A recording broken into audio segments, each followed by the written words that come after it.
Welcome to Beyond Your Why podcast, where we go beyond just talking about your why and actually help you discover and then live your why. You see, we believe that knowing your why, that driving force behind every decision you make and every action you take, is the essential first step to really knowing yourself. It allows you to move forward faster and have a bigger impact. If you're already a fan of the show, then you know that every week we talk about one of the 9 whys, and then we introduce you to somebody with that why so you can see how their why is played out in their life. This show will be more powerful for you if you've already discovered your why. If you still need to do that, head over to whyinstitute.com and discover your why today. It'll only take you about 5 minutes. Now, let's meet today's guest.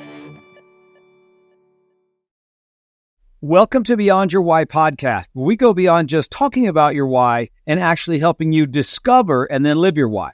So if you're a regular listener, you know that every week we talk about one of the 9 whys, and then we bring on somebody with that why so you can see how their why is played out in their life. And so this week, we're going to be talking about the why of contribute, to contribute to a greater cause, add value, have an impact in the lives of others. So if this is your why, then you want to be part of a greater cause, something that is bigger than yourself.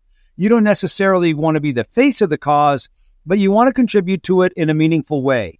You love to support others, and you relish successes that contribute to the greater good of the team. You see group victories as personal victories. You are often behind the scenes looking for ways to make the world better. You make a reliable and committed teammate, and you often act as the glue that holds everyone else together. You use your time, money, energy, resources, and connections to add value to other people and organizations. And so today I have a great guest for you. Her name is Dr. Cindra Kamphoff. She is a keynote speaker and certified coach for leaders, businesses, and championship teams, where she helps them master their mindset so they can gain the higher performance edge. Cindra is the founder of the Mentally Strong Institute.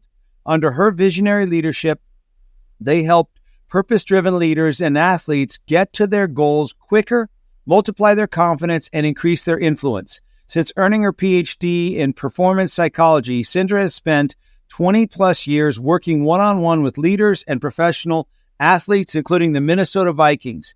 She worked with the United States Olympic track and field team while they were at the Olympics in Tokyo. Cindra's book, Beyond Grit, 10 Powerful Practices to Gain the High-Performance Edge, is an Amazon bestseller. Cindra has also written 2 other books, Beyond Grit for Business, Powerful Practice to Boost Performance, Leadership, and Your Bottom Line, and the Beyond Grit Workbook. She lives in Minnesota and is the mother of 2 teenage boys. Let's welcome Cindra. Thank you so much, Gary. I'm so excited to be here. So thank you so much for the opportunity to contribute and make a difference. Exactly. You're doing the right thing, right? Yep. Well, let's let our audience get to know you. So let's go back in your life. Where were you born? What were you like growing up? And what were you like in high school? So I grew up in a town called Sheldon, Iowa. It's about 5,000 people, pretty small. And I played lots of different sports. When I was in high school, I ran the fastest mile in the state of Iowa. So I broke lots of different records. Some, Gary, believe it or not, that still stand today. And so that's actually how I got really interested in performance psychology, and sports psychology was just honestly trying to figure myself out and trying to understand myself. But I have vivid memories of like racing against the boys. One of the boys I raced against was my husband and I's best man, you know. So that's what I love, just trying to beat the boys. So your main sport growing up was track and field? It was track and field and cross country. Yep. And cross country. So running was your thing? Yeah, running was my thing. And because I had so much success my senior year in high school, I got a full scholarship to actually run Division I, which is the highest level of track and field. And it was there that, you know, I had a lot of talent, just like all the other kind of freshmen and first year athletes. And then it was, you know, had a good freshman year in general for being a freshman. But my sophomore, my junior year, I just really struggled. I was constantly just comparing myself to other people, getting in my own way, and lacked a lot of confidence, struggled with my own mental health for a while.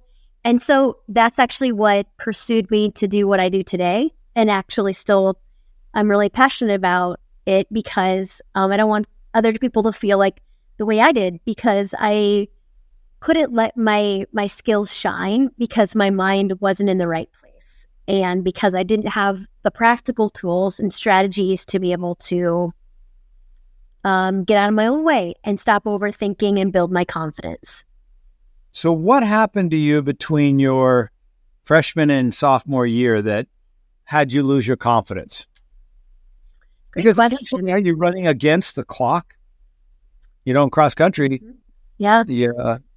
So what happened to you? I think the focus was on the wrong thing at the wrong time. Like what you said, it could have been on improvement. It could have been on how did I get faster, but instead it was, wow, she's improved so much more than I have, or like what's wrong with me that I can't. For when I was competing, I felt like every race had to be a personal best. That every race had to be better than it was last Saturday. But in the reality, it doesn't work like that. Every race is a little bit different. And I had really big expectations for myself. Like I had this big goal of becoming what's called an All-American, which is in the top 8 of the country. And I had this really big goal of getting to the Olympics, which I wasn't even close to. So it was cool when I supported the Olympic team in Tokyo, because it was like, well, maybe my purpose wasn't to get there as an athlete, but in other ways. Yeah. So, I think I just got in my own way. I think I also, my dad was a big believer in me in high school, and I just remember every dinner evening we talked about cross country and how I was improving, and he was like my social support. Whereas in college, I called him maybe, but it wasn't kind of the same thing. So I didn't necessarily have those people that had a deep belief in me, and I think comparison was the biggest mental block for me. And Gary, I'm writing a book on confidence right now, and in one of the chapters I talk about blocks to confidence, and comparison is absolutely one of them. Yeah, comparison's a tough thing because, you wonder if you can compare or compete, right? And you don't know, and you can talk yourself out of giving your best effort. Yes. And easy to do. So in high school, probably everybody knew you, 5,000 people in the city or the town, right? And you were the one to race after. Absolutely. Yeah, it was fun. Yeah. And then you get to college and it's like, yeah. Oh, where are all these people coming from? All over the world. All over the world, just as fast as me. And, I think what's interesting is I think about why I do what I do now is that the time period where I really struggled, I did see a sports psychologist. She was more of like a professor than somebody who was really practical, right? Because she was teaching theory all day long, and I really appreciated her. And I would say I didn't always know what to do with the information she gave me. So I studied sports psychology. That's what I got my undergrad degree in. My master's and my PhD is in sport and performance psychology. And so it's not, as I say, performance psychology, it's not just for athletes, but it's for everybody who performs every day long.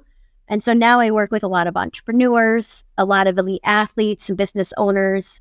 And my company, all of our coaches work with athletes and then entrepreneurs and business leaders, because the cool thing is that, performance, we perform every day, and the skills we need are very similar to the skills of elite athletes.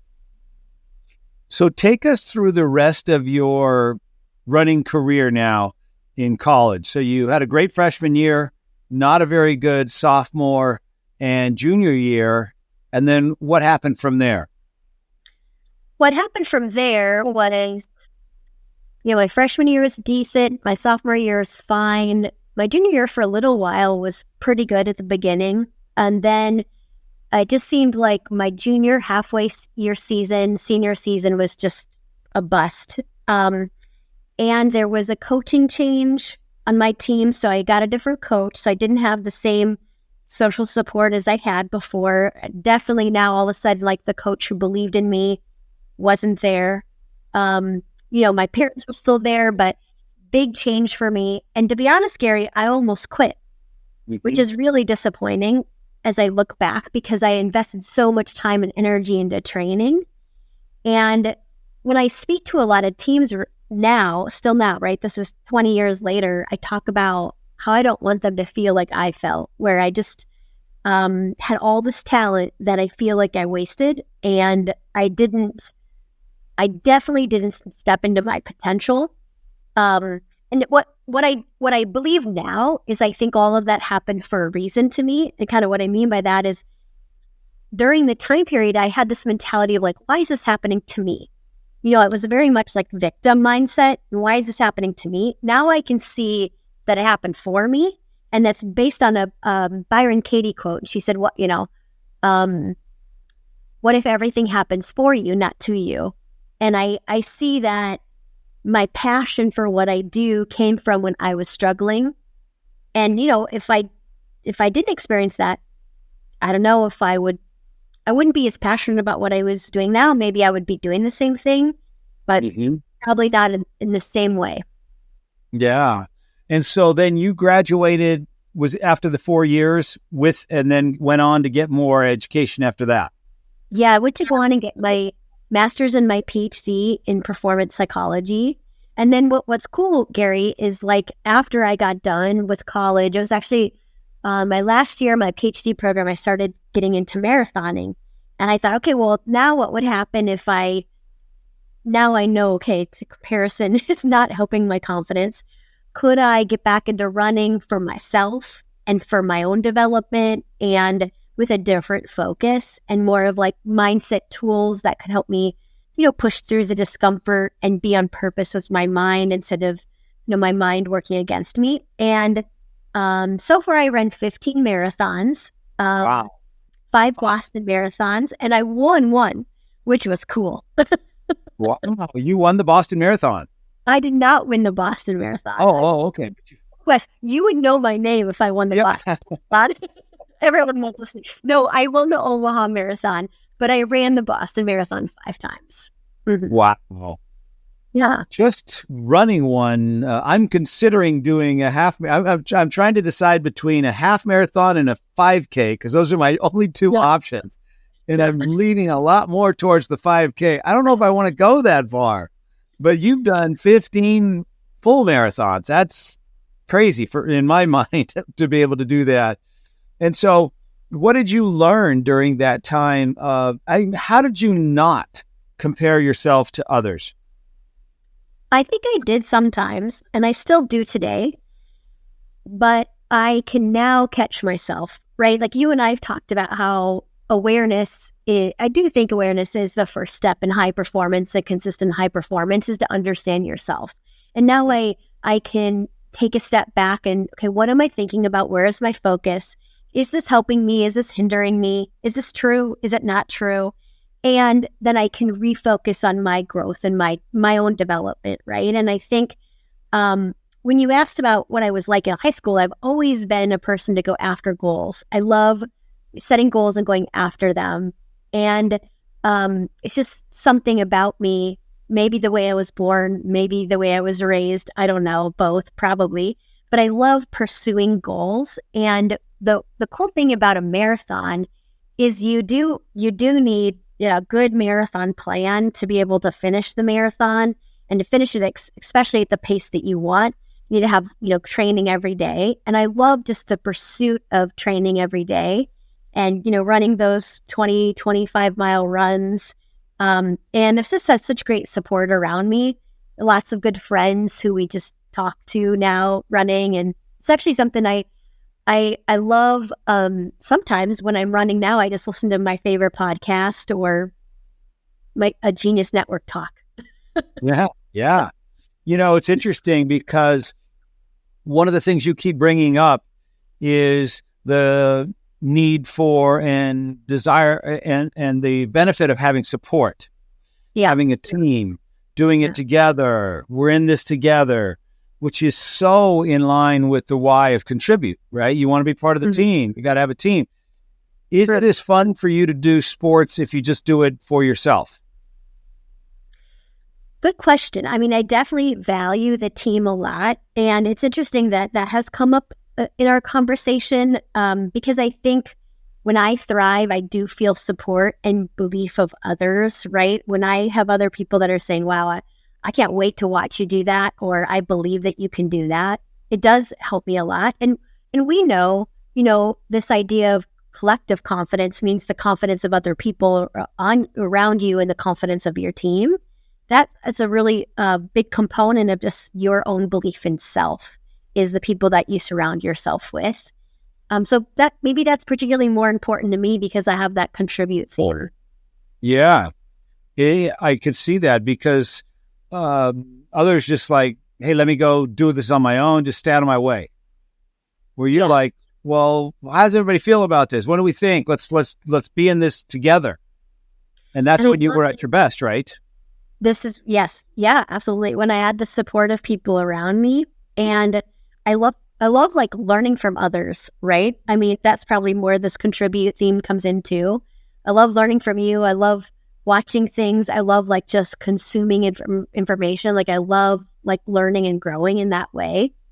And I love like what can I build from this? So like our company, Mentally Strong Institute, right? I'm always wanting to better it and improve it and grow it with this team of people around me. Yeah. Okay, so you finished school, senior year, not so great, wanted to maybe quit. What was the deciding factor in getting you into sports performance? Good question. I mean, I've always loved psychology. Like I've always, like when I was growing up, like in high school, for example, we'd go to the mall, and the mall was like an hour away from us. So that was a really big deal. And I loved going into the bookstore. And the first, the section I'd go to was a psychology section. So, it was just something I loved to read. My mom gave me the subscription called the Runner's World magazine.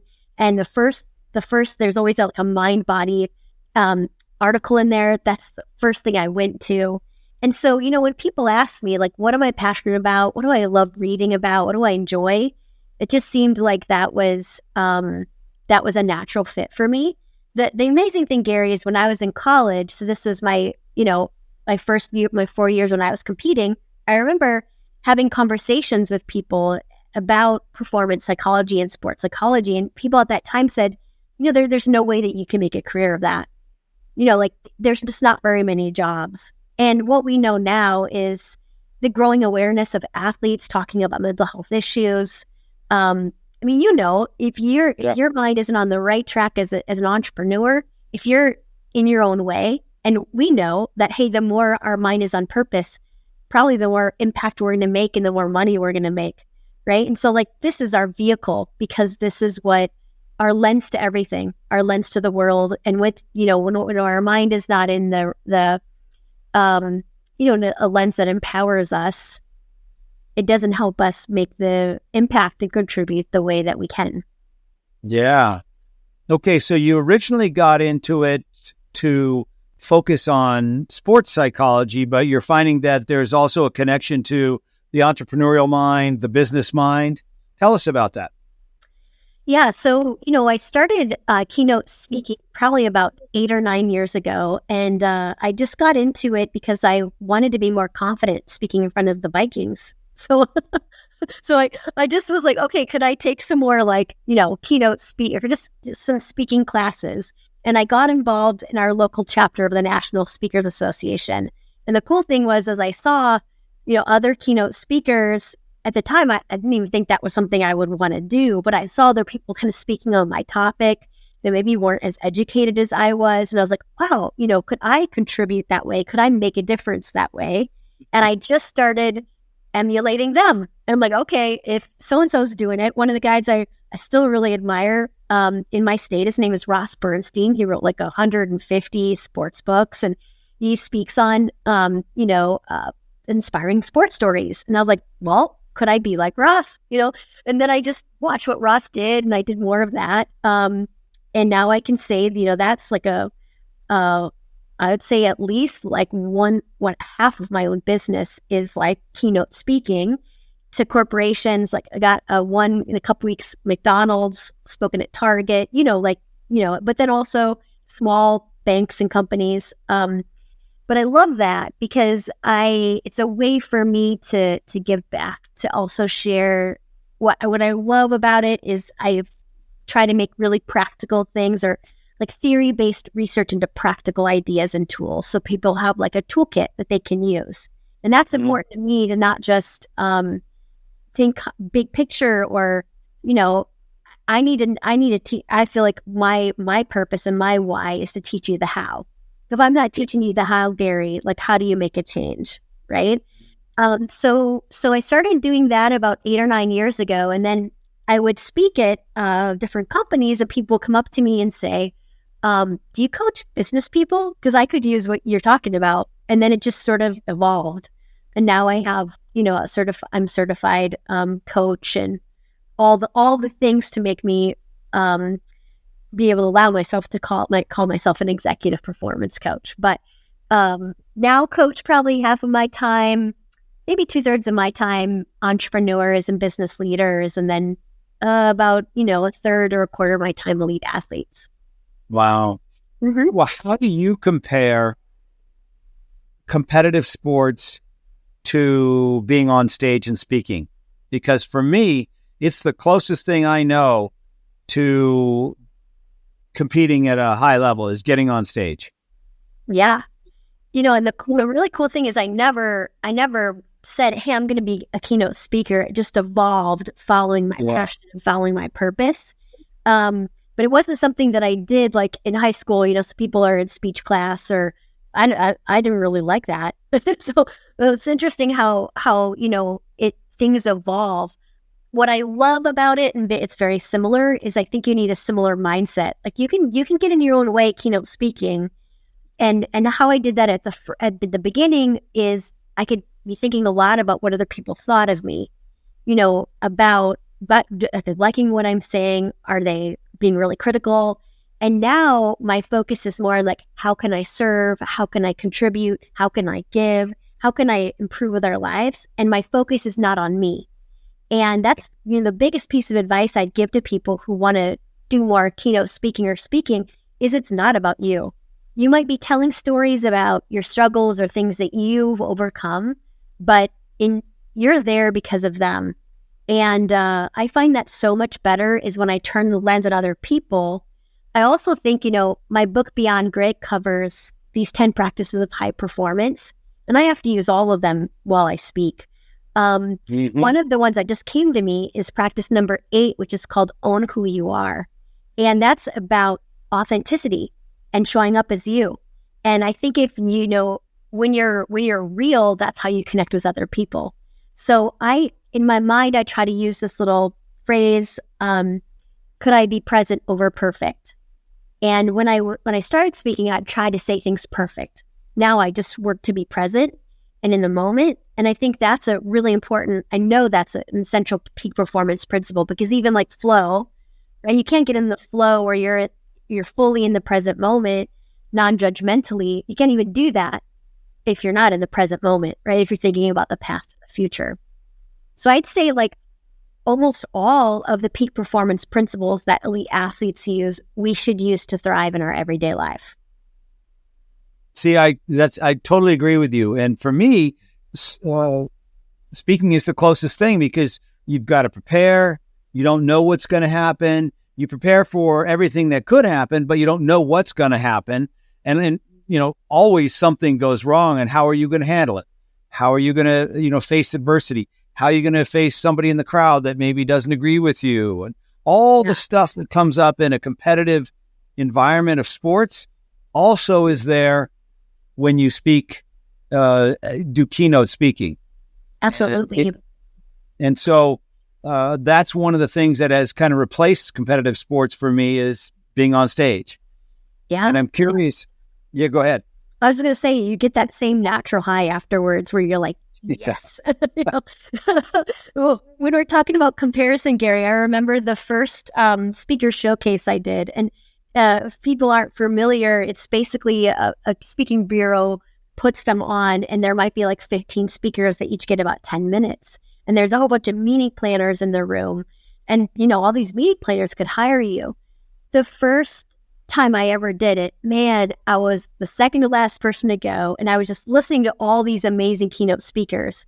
And I thought, well, they're so much better than me. Obviously I didn't do so great because I felt really anxious. I felt more pressure than typical. But now I know, hey, this isn't about me being it better than anyone else. It's about me being the best me that I can be. And I think that's the best way to perform your best, is just being the best you that you can be instead of being better than anyone else. Mm. So in your studies of peak performance, if there was one thing, I know you have 10, but if there was one thing that separates the good from the great, or the great from the good, what would you say that is? That's a hard question, but I would say it's their level of thinking about themselves and what they can do and the possibilities for their future. And we know that, the phrase "I am" shapes identity. And so, for example, I used to say to myself all the time, Gary, like, I'm terrible at learning people's names. But then that's what I become more of, right? And so your belief in yourself, your belief in your capabilities, your ability to see what you're great at and own that, and to be able to really, share that with the world, I think is one of the most important contributors to peak performance, is like your level of thinking about yourself, about the world, and think about how we can see the same, you and I can both be in the same situation, but view it very differently. And so we all walk around with these lenses, right? Like these glasses on, and that's how we see the world. But we can also learn to see the world differently. And I think that's a really important part of peak performance, is getting out of your own way and seeing the possibilities in front of you. I think athletes, they deal with a lot of things like pressure and anxiety, people telling them they can't, right? Other people disbelieving. And so, we could talk more about those types of things as well. But the thing about pressure is that it's really self-created, and you can decide, consciously if you want to feel pressure or not. One of the things that I've noticed, and I'd love your perspective on this, but when people ask me a question like that, what's the difference between a good whatever and a great? To me, it's always about the choice of words that they use to talk about what's going on. It's word choice. Like you were just saying, for me, we could call it pressure, or we could call it anxiety, or we could also call it excitement, and they're all the same thing. Yeah. Well, the fascinating thing is that, when you feel anxiety versus excitement, those are the same physiological symptoms in your body, meaning you have an increased heart rate, you're feeling a little tingly, right? You're shaking a little bit. It's our interpretation that creates the anxiety. So that's a really big part. Another thing I was just thinking about, Gary, when you asked about what do the best do differently than others, I would say another characteristic is that they have a very short-term memory of when things don't go perfect, and a long-term memory of things, of their successes. And I have a tool in the book that's one of my favorite tools. And again, here I am, like, giving solutions, easy to understand things, because that's part of my own purpose, and my why is to simplify things. But there was a Minnesota Vikings player a couple years ago that I'll tell you the story and then I'll introduce the tool. But during a playoff game against the Saints, after he fumbled really early on in the game, he went over to the sidelines and he made this action. And so an ESPN reporter saw him make that action and asked him about it afterwards, because later on he caught this 43-yard catch over his head. It was just absolutely gorgeous, like unbelievable he even caught it. And, the ESPN reporter said, how did you move on so quickly in a playoff game where you feel like a lot of pressure? there's a lot of like weight on your shoulders. How did you really take it one play at a time? Right. And then he said, well, I was pretending to flush a toilet. Okay. So we went over to the sidelines. He flushed the toilet. And then the next day in ESPN, there was this, headline that said mental coach taught Adam Thielen how to flush away his mistakes. And so that mental coach was me. But the tool I was teaching him is something called learn, burn, return. And the burn was his way of flushing. But let me kind of explain it. Is like many times when we're playing sports and even in life, right? When you're thinking about, your impact of impacting 1 billion people in 15 years, you can easily get stuck on the no or the rejection or the thing that didn't work. But I would say is what the best do is they move on that fast, right? And they ask themselves, what am I learning? And then the real prompt after learn is next time I will. And so many times we make meaning based on the past, right? Like, okay, and so we're thinking about what happened to us in the past. So of course we're not going to take this risk right now because of what just happened in the past. But if we can just ask ourselves, what am I learning here? How can I grow? How can I, grow through this and to just get through this? We have a very different perspective. Well, next time I will, like Adam, next time I will, catch the ball in a different way. Next time I'm just thinking about my own work, right? Next time I will be more authentic on stage. And we can take the lesson. Once you take the lesson, you got to burn it. And if we have the same burn phrase or action, and so burn it just means let it go. If you use the same phrase or action every time, like burn it, let it go, or that fast, I'm snapping, that's mine. Or you say flush it, or I'm thinking about that Taylor Swift song. What does she sing? Shake it off. Maybe sing the song, shake it off. So if you use the same burn phrase or action, you strengthen a new neural pathway and you can move on more quickly. And so many times, Gary, when I'm speaking, I'll ask people, what percentage of you would say you're an overthinker? And literally almost 90% of the people raise their hand and say they're an overthinker. And so we want to move on more quickly so we're not overthinking and wasting our time and our energy. And using the same burn phrase or action helps you do that. And then the return is you build yourself back up. You remind yourself who you really are. And it's, for you, it might be like, I'm the why guy and I'm here to impact 1 billion people, right? And so you refocus your attention, build yourself back up. Because so many times when we make a mistake, we just, our heads down, we feel sorry for ourselves instead of moving on more quickly. Learn, burn, return. So learn from the whatever happened, good or bad, mostly bad. Is it typically in a bad situation or both? I think you could use it anytime, but what I find is most people hold on to things that haven't worked for them. And, I just would say, like, what do you need to let go of? And this is how you can use the learn, burn, return. Anytime you're overthinking or even anytime you've are thinking about a past unresolved challenge, ask yourself, what do you learn? Then burn it, then return. Ah, I like that. Yeah, I guess you don't want to burn it if it was something good. You want to save it.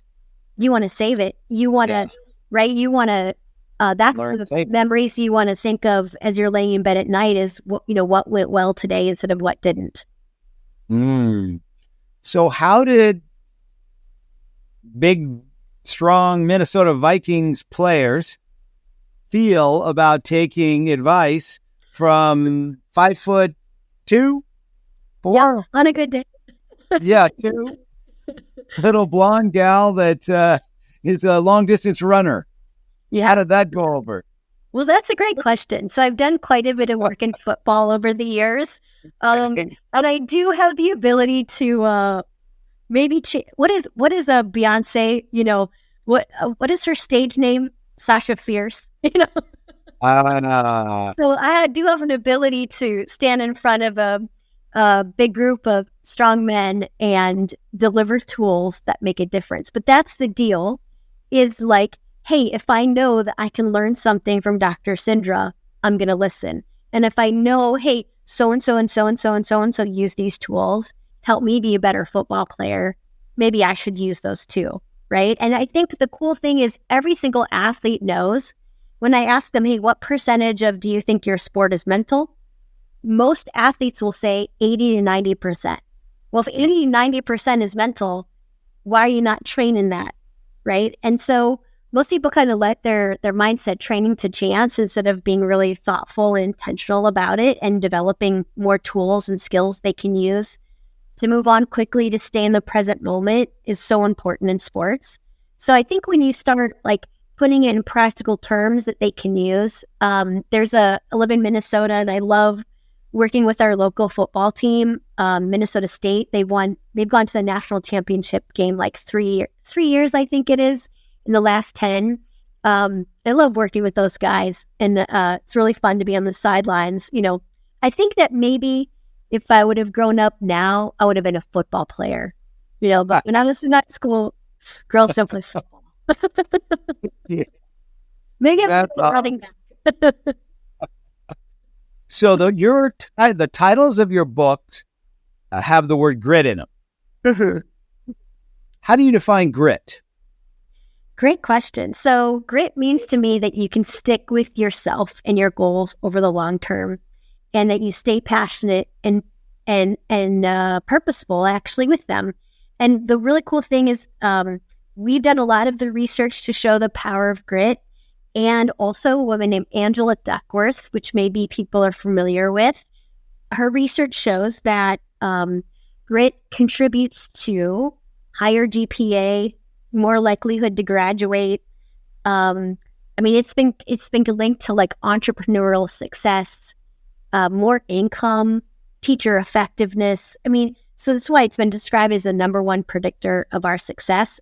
We did a study last year, Gary, where we interviewed professional athletes about how they developed their grit.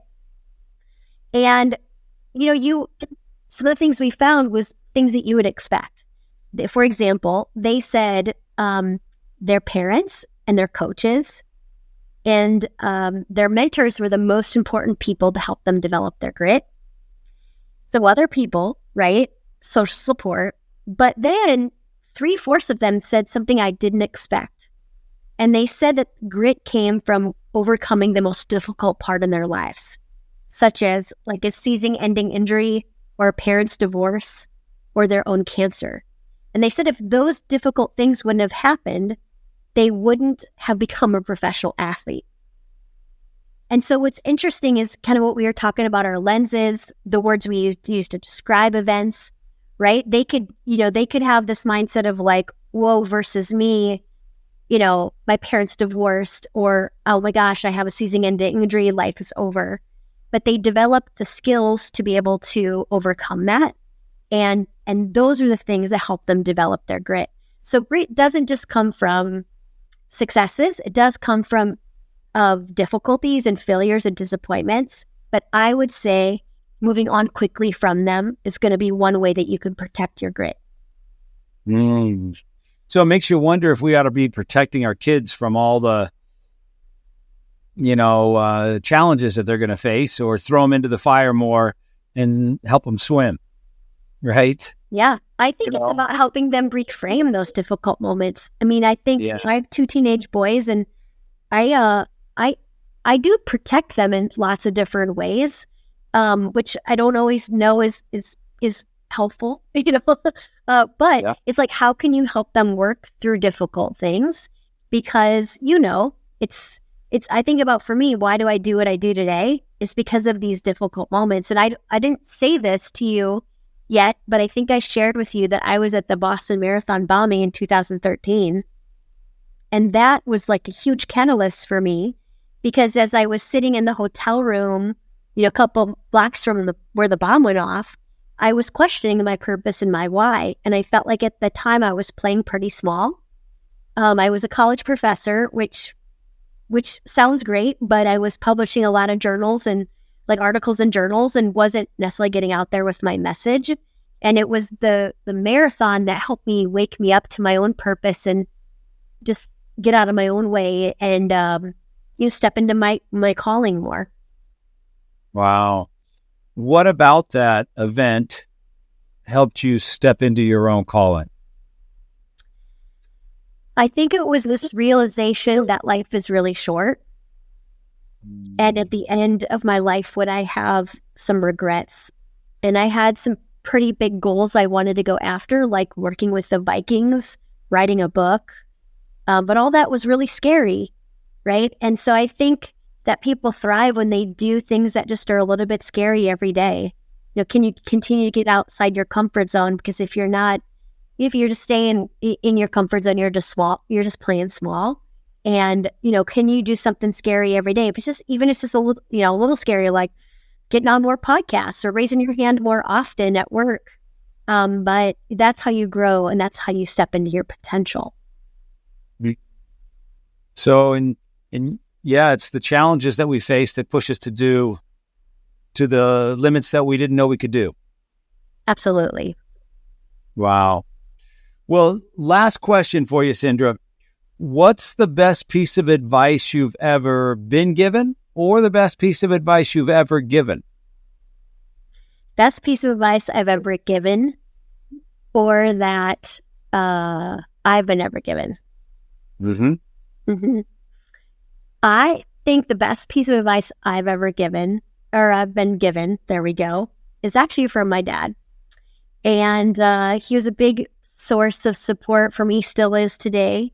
And, there was one point where he just said, Cindra, you have to keep on dreaming big. And that's what I still try to keep in my mind is, how can I continually push myself 10 times my goal, you might say? Like, I just think we are either growing or we're dying. And so can you continue to dream big about yourself and your impact and what you can contribute to the world? And even when we're 60 years old, 70 years old, 80 years old, 90, whatever, we still need something to look forward to, and we still need a vision to keep growing into. So I would say, keep dreaming big. What's your vision for this year? If you don't have a vision written down, write it down. I love it. That's awesome. Well, Cindra, if there are people that are listening and they want to connect with you, want to follow you, want to work with you, what's the best way for them to get in touch with you? I would say the best way they could get in touch with me is you can head over to our website, Mentally Strong Institute. And that's where we have a group of coaches where we work with elite athletes and entrepreneurs and business leaders. So if you want to learn more about our coaching, check that out. Or you can email me at cindra@cindrakamphoff.com, and I will respond to your email. So pretty easy. First name, Cindra at cindrakamphoff.com. You better spell that. Oh, I better spell that. Yeah. Okay. Here, Cindra, C-I-N-D-R-A at Cindra, CINDRAKAMPHOFF.com. Easier way is if you just go to drcindra.com, you can find my email there. Awesome. Well, Cindra, thank you so much for being here today. I loved hearing your stories. I loved hearing how you found success and are now helping so many other people find that success. So thank you for spending the time with us, and I look forward to us staying in touch. Absolutely. Keep up the great work with the Y Institute. I'm very inspired about everything that you're doing and the way you've grown it. So, and if people haven't taken the Discovery tool, they better do it now. I really hope you enjoyed today's episode and that through today's guest, you heard how important it is to know your why and how impactful it can be in your life and the lives of those around you. Be sure to head over to whyinstitute.com and discover your why today. Remember, the more you know about yourself, the more you'll know about others. I'm Dr. Gary Sanchez, and I'll see you on the next episode.